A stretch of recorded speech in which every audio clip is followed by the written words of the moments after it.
Waiting for System her. volume Yeah. 0%. There she is. Our friend, System Volume Girl. This is Dave again. Last time I was with you, I told you a little story, or at least part one of the story, about the trumpet hero and his new friend Raymond. About how they went to Raymond came into this cat's jam session. Anyway, if you haven't listened to part one, go listen to it and then come back to us here at part two. So you're sitting with Raymond in the bar. He tells you all about the times he spent with Dizzy. Not specifically anything to do with how he approached the horn, how he approached music, but you can feel something rubbing off on you. Greatness rubs off. That's why being around greatness is the best thing you can do. And the trumpet hero is starting to realize that because you know why? When he was on the stand and he was playing all this bullshit and everyone was loving it, when they'd say, "Hey man, you sound good, man. Oh wow, you're my hero," made him feel empty. His ego felt great. He felt empty. But when Raymond said, "Hey man, I like the way you play. You play good," just as simple as that, made him feel like $1 million. So you're talking for hours. The bar gets ready to close. Raymond says, "Hey, you want to come by my crib? I got some records I'd like you to hear." "Sure, yeah, let's go." So you go and maybe eat some breakfast at the all night diner and go back to his crib. And he has phonograph records, maybe a couple hundred old vinyl phonograph records. He picks one out, puts it on the turntable. "Hey, check this out. I want you to hear this." And it's Lee Morgan. And put it on. And it's something you've heard because you've listened to everything once. You're on Spotify and Amazon and everything else, and you're over. You go listen to a record. And it's the last time you ever listen to it because there's so many. Oh man, I gotta listen to this. I gotta listen to that. I gotta listen. Blah, blah, blah, blah, blah. And you're overloaded with music in your head. So you might have heard this. "Oh yeah, I know this tune." Raymond says, "Well, wait a minute, listen." And he starts pointing out things. He starts pointing out little things Lee is doing in there, and little things in the rhythm section, how people are communicating with each other in the band, how a sound changes in a certain phrase. "Hey, listen to this, man," and you get something totally different than the one time you just kind of perfunct, just put it on and I'll listen to it. "Oh yeah, that's Lee. Yeah, he's great. Blah blah." Really listen to that. And so he takes the needle and he backs it up at the beginning. "Man, listen to it again. This time, listen to his time. Listen how his time locks in with the drummer's time."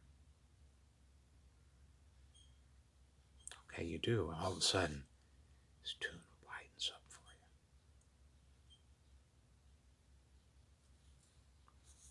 You say, "Hey, can we listen again?"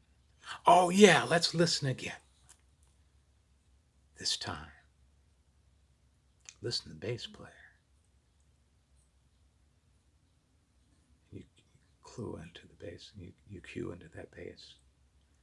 All of a sudden, wow, I didn't know that change was there. You start to understand the changes of the tune. You haven't even practiced the tune. You go through that tune 10 times, listening to different things about it. And you're just sitting there. You know he's listened to this tune 1,000 times. He only has 200 records. It feels like he can't get to those. You have a million choices, whether they advertise on Spotify, 4 million tunes or something.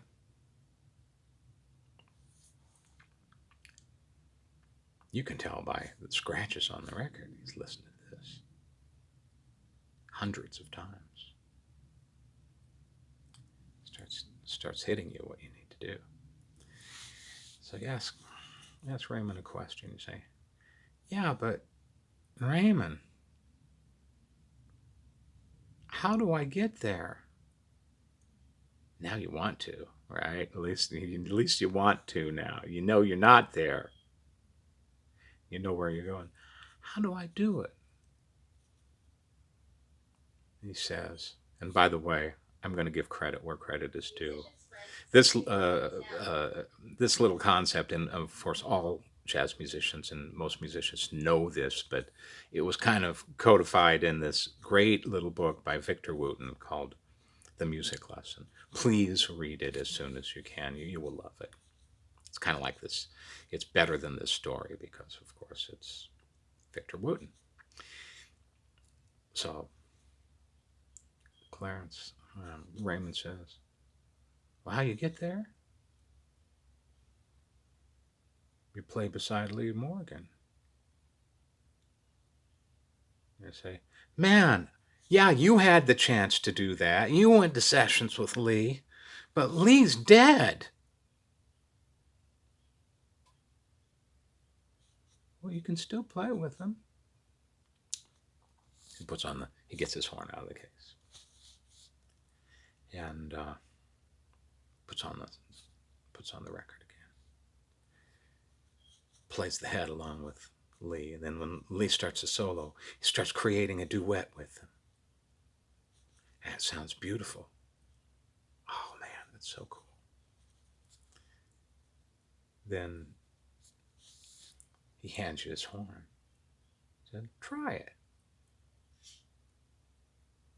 Now, for a trumpet player to hand you his horn, for one thing, is a big deal. You're not going to refuse because that's not something that happens every day. Take his horn, you play a couple notes on it. Oh man, what is this horn? Oh, it's a Bach from about 1941. Say, I've never played a horn this good. Every note just sang. All right. So puts the record on again. You fumble through the head with Lee. And you play a duet, and it's like all of a sudden what he's doing gets in your head. You play with the tenor player, you play with the piano solo. And by the time you're done, you're grinning from ear to ear because it was the most fun you've ever had with the horn in your mouth.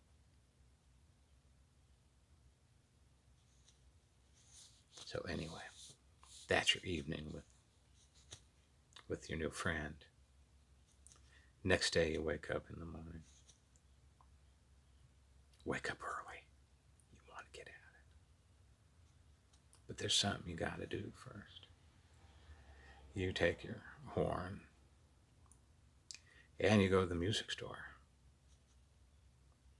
And you say, I want to get rid of this thing.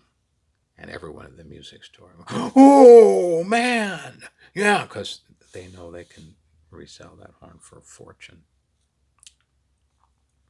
Well, what do you want?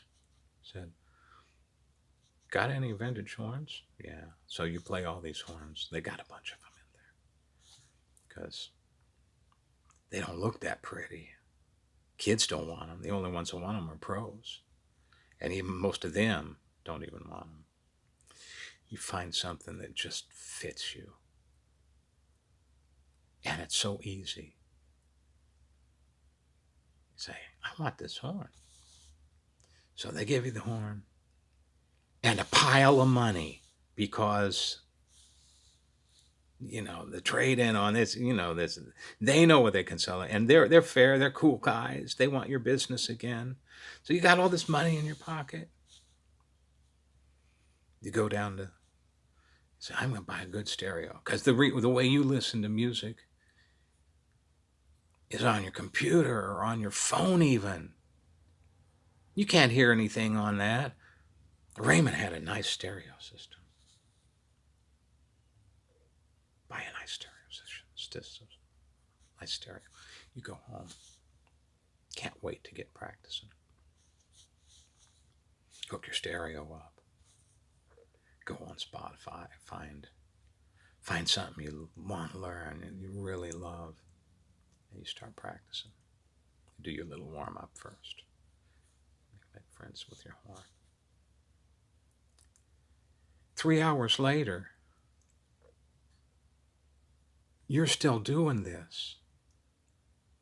You don't even realize you thought 15 minutes had gone by because your normal practice is you're watching the clock. Well, you haven't looked at your watch once. You're having too much fun. It's the most fun you've ever had practicing. So this goes on a couple months. You don't go back to your session because, I don't know, you don't feel it. But you hang around with Raymond a lot. In fact, with part of this pile of money you got, you go take some lessons with him. He tells you everything Dizzy told him. He's passing it on because and I know this from experience, if you ask Dizzy a question, he'd tell you everything he knew about it. So Raymond does that too. And you're learning things.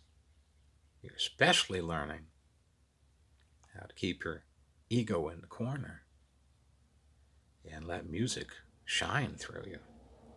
And boy, does it feel good. So one day you're over at Raymond's place. He says, hey, I have a session tonight. You want to come by? Of course you want to come by. So you come by, you got your horn, and they're already playing when you get there. Everyone sounds beautiful. And he asks you to sit in. Hey, man, get your horn out. It's not an ask, you're going to sit in. Right? You get up there, he plays, you play, and the minute you start playing, you can't believe what's coming out. You're not even thinking about it. You're just playing. And the best part of it is the rhythm section. Only thing they're caring about is making the music sound good and making you sound good. And you've never experienced this from a rhythm section before. Like, oh man, this is how it should be. You can't play bad if you want to. You sit in all night. Everyone's happy. And then, of course, since you're getting better, so piano player the other night comes over to you and says, hey man,